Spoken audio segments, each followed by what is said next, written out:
The latest on Benjamin Sesko, and we're going to discuss the reports linking Arsenal with a move for Leroy Sane. All of that and more to come on this live episode of the Chronicles of a Gooner podcast. Let's get into it. Hey, everybody, welcome back to the channel / podcast, depending on how you're taking this in. We were live a little bit earlier today, and everything went wrong, technically. I had to end the stream, privatize it.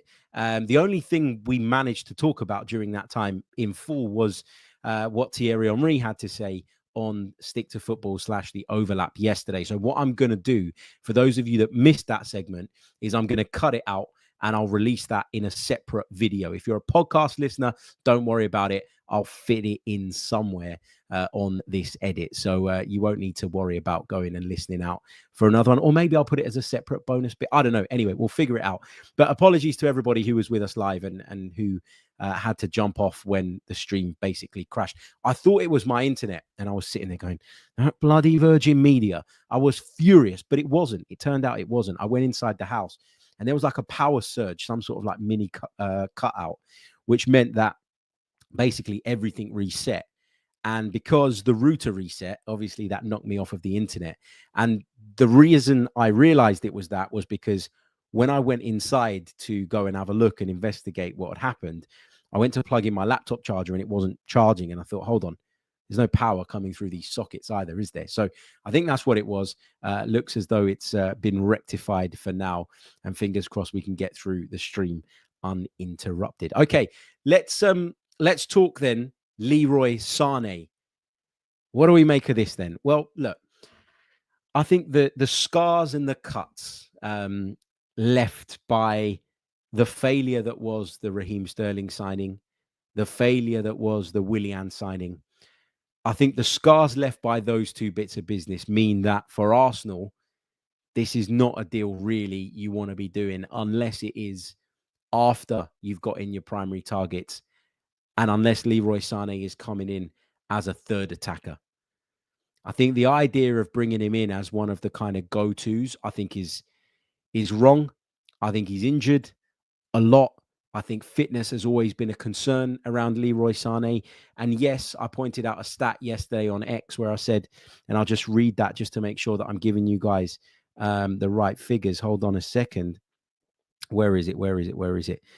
This is what I posted. I said, Sane's got 11 goals and 6 assists in the Bundesliga last season across 30 appearances. Worth noting, he only started 50% of those games. He's clearly capable of still impacting football matches. And on a free, he represents a short-term solution. But I can't help but feel the Sterling signing and its undeniable failure has put so many fans off of that type of deal, regardless of whether or not it's low risk. And I agree. Like, I get accused a lot in the live chat of being what you guys call PR merchant. I get it so much. Well, listen to the PR merchant then, because the PR merchant says that signing Leroy Sane isn't going to go down well. Do I think there's a chance that he could, if he did come in, impact and help us? Yeah.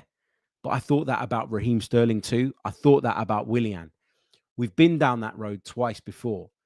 And okay, the Willian situation was saved by the fact that Willian wasn't greedy, didn't demand that Arsenal paid him out.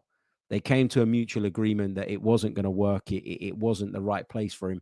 And he walked away. And you know what?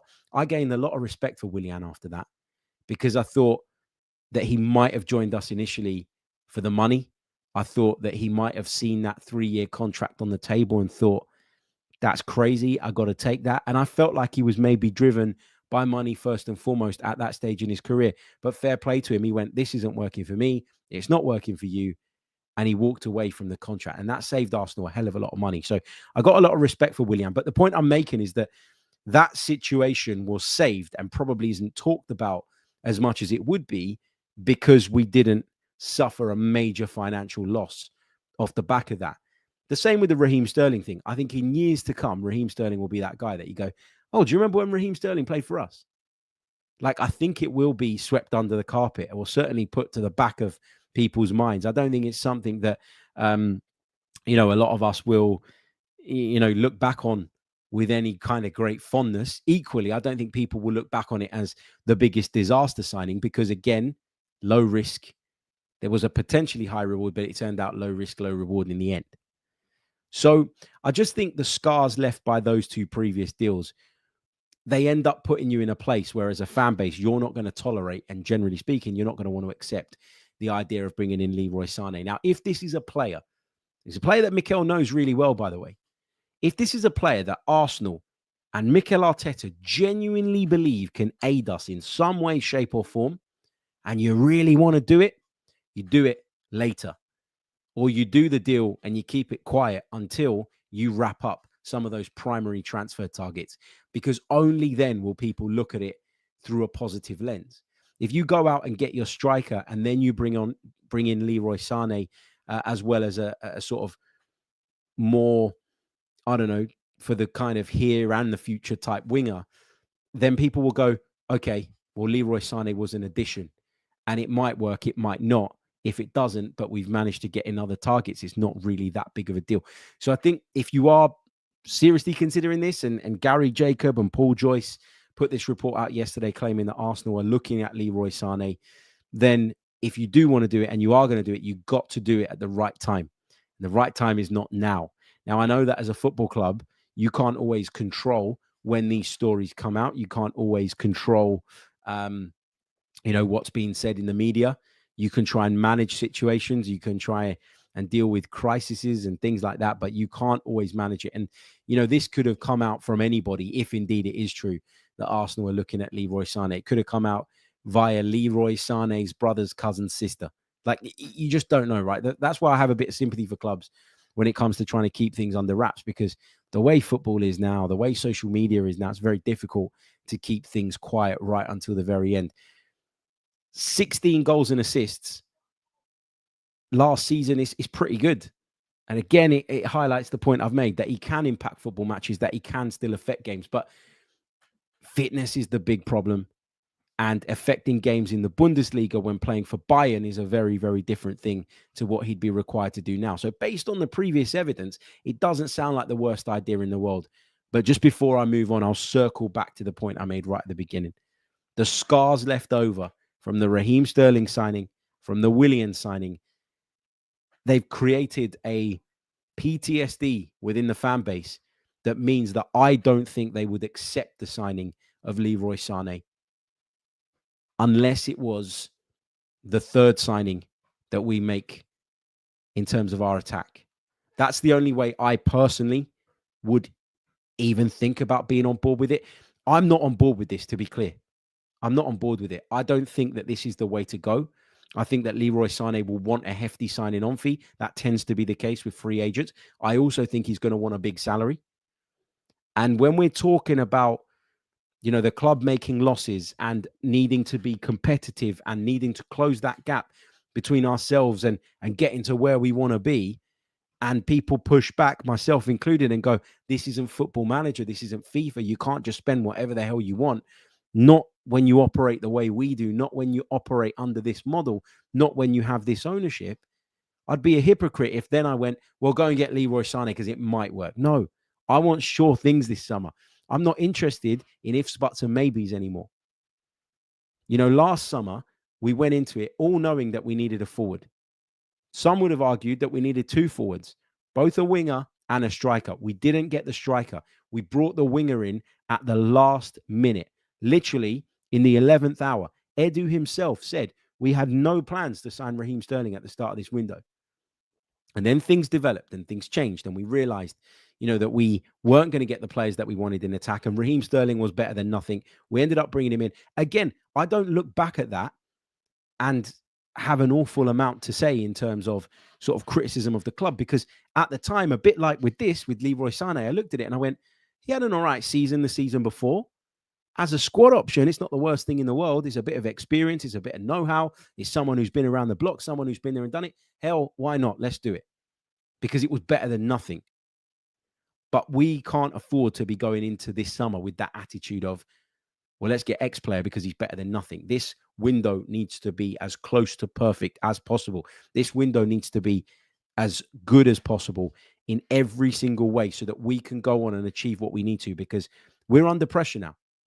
We weren't the first season we challenged for the Premier League title. Hell, even the second season when we took it down to the final day and we had an almost immaculate second half of the campaign after the new year.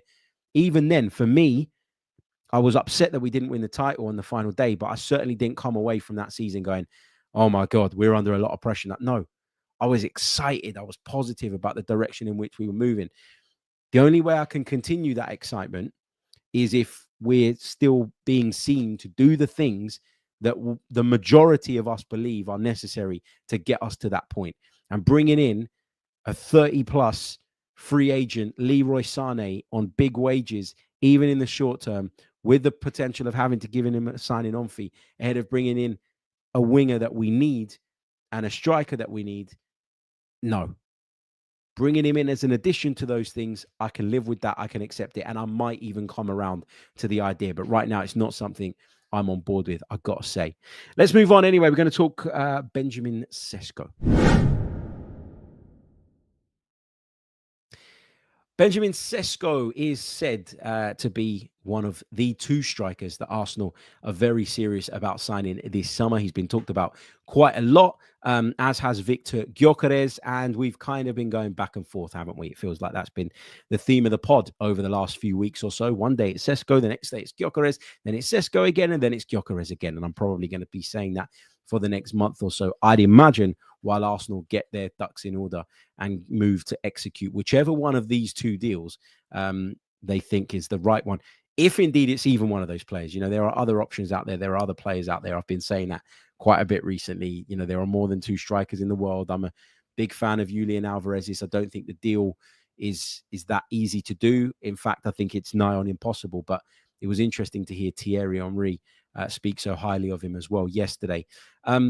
For those of you that are just joining us, by the way, on the live stream, we did live stream a little bit earlier on.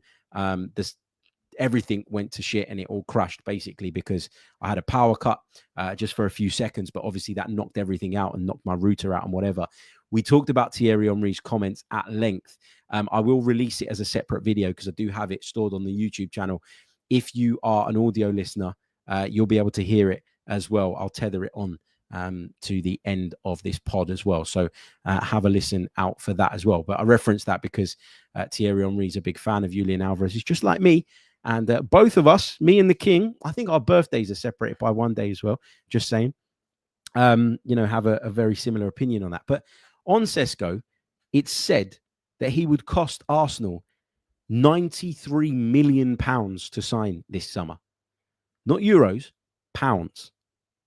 Now, I've got a massive, massive issue with this type of thing. I know that we live in the age of clickbait. I know that we live in the age of lots of kind of different outlets vying and fighting for traffic. And I'm guilty of doing this myself at times as well. Whether it's the thumbnail or the title of the YouTube video, sometimes you need to put something out there that grips people. I'll always make sure I explain myself properly. I'll always explain what I'm talking about and what I'm thinking as succinctly as I possibly can. But this is, to quote my good friend Dan Bardell, a pure fabrication. Okay, Mike McGrath of the Telegraph, has said that Sesko is going to cost, or let me be clear, that's not what he said. That's what the headline is. That's what, in fact, let me just bring it up here now so I can just tell you. Hold on. Sesko, what is it? 93 million is what people are talking about. 1 second. Let me just bring this up. I'm trying to find the original. Here it goes. It says, Arsenal must pay 93 million to sign RB Leipzig striker Benjamin Sesko. Now, that's not what Mike McGrath's post has led with, to be fair. This is what the Telegraph have clearly put in order to try and get people to click on it, to engage with it, to talk about it, which is exactly what we're doing here. So they've succeeded in a way, but that has got to be inclusive of salary, of agents. That's got to be inclusive of absolutely everything, because that is as overblown a figure as you're going to read this summer. Benjamin Sesko is not worth 93 million pounds, not in terms of the transfer fee. If you factor in all the add-ons, you factor on his salary over a 5-year contract, let's say that we sign him on a 5-year contract, then yeah, you can probably get close to that figure. But it's just irritating when things are reported in this manner, because what it is seeking to do is spark a reaction. That's exactly what it's done. We're all looking at it. We're all listening to that and going, man, that is bonkers. That is crazy.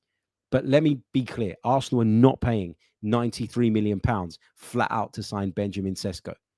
That's like me saying Victor Gyökeres is going to cost £85 million. Because if we sign him for 65 and then we sign him on a contract for 3 years, I know people have reported 5 years, but bear with me, I'm going with it. It's an example. You know, it's like, and I factor all of that in, then yeah, of course, we're going to be talking mega money. So it's just a classic case. It's like, do you remember you used to get those stories going into the transfer window of like, Arsenal handed £500 million war chest, but the truth was nobody actually had a bloody clue what the club were going to spend. In fact, the club probably didn't even know what they were planning to spend. They were seeking opportunities and they would make judgments whether or not they should be purchasing players for set prices accordingly as they went. It's just a classic case of people wanting to slap a number on something to try and spark a reaction. And they have succeeded in doing that. So congratulations to the Telegraph. But I can tell you this for sure. Arsenal will not pay £93 million to sign Benjamin Sesko. They might spend £93 million over the duration of what could be a 5-year contract, plus his transfer fee, plus agent fees, plus add-ons, etc., etc. But it's like we're trying to make a mountain out of a molehill here. And that feels like that's kind of happened, because I've read so many comments on social media over the last few hours, people going, £93 million, that is crazy. £93 million, no way, he's not worth that. No, you know, he's not. You're right. You're absolutely right in saying that. I've been very, very clear that I don't know that Benjamin Sesko, in my view, is the guy for today. Could he be the guy for tomorrow? Absolutely. We need the guy for today. And it feels like when people then put a story out like this, which, listen, again, if I click into the story, I don't even know can I read it? It's the Telegraph. Am I allowed to read it, or is it behind a paywall? Arsenal have made it talks about Leroy Sane and then it goes behind a paywall, so I can't read it. But you get the point I'm trying to make, right? It's a figure that's been overblown. It's a figure that has been overinflated for effect, and that's exactly what has happened here. So yeah, he's got a big release clause. Doesn't mean you're going to have to pay the release clause. That's kind of a starting point in the negotiations for RB Leipzig, who will see that as their kind of bargaining tool. Arsenal will not start at that point. I'm certain of that. If negotiations do progress and do develop, Arsenal will start, I think, way below that. They'll gradually make their way up if they feel they need to, but they'll have their ceiling on what they want to pay for Benjamin Sesko and what they think he's worth. And that's why I think they're very, very open-minded about Victor Gyökeres still as well, because it's clear that RB Leipzig are in a much stronger position to demand bigger money than Sporting are. Sporting have made it very, very clear, I think, that they're willing to accept 65 million euros, probably tops for I'll say tops for us in terms of what we might have to pay. But, 65 million euros, which is in stark contrast to the 100 million euros that they were asking for just last summer. It says a lot about where Sporting are. And it says that there's a willingness to negotiate there. And I think Arsenal could do that deal a lot easier. With Benjamin Sesko, if you think he's got that ability to go on and become an even better player, if you think the ceiling's higher, well, then you're going to have to pay for that. But again, for me, that would be gambling on the future, whereas I believe we need the player and the answer for today. So, yeah, let's see how that goes, how that develops, and what happens over the coming month or so with regards to Benjamin Sesko. But that was the update on him. So Gary Jacobs, who had reported the Leroy Sane stuff, says that Arsenal very much interested in him. Again, I don't think that is the answer. I don't think that's one that's going to go down particularly well unless it's an addition on top of the players that we all believe that we really desperately need. And when it comes to Mike McGrath on Sesko, to be fair to Mike McGrath, he hasn't led with that line of 93 million. I'd imagine an editor somewhere has picked that up, done that calculation, and put it as a kind of grab me line to get people talking about it. And congratulations, you have succeeded. I'm going to love you and leave you. I've got a dash. The whole power cut thing really did set me back and throw me off of schedule. So I've got a dash. Going to upload the audio as well. For those of you that listen on audio, I'll add the Thierry Henry bit as a post as well, and I'll sort all of that out. Sorry for the problems this morning, but we'll be back, if not later today, depending on what the news cycle looks like, then tomorrow. Until then, take care of yourselves and have a wonderful day. Up the Arsenal. Let me know your thoughts on Sane in the comments. What would you pay for Benjamin Sesko? I'm curious. Let me know in the comment section below. I'll see you all soon. Until the next one, goodbye.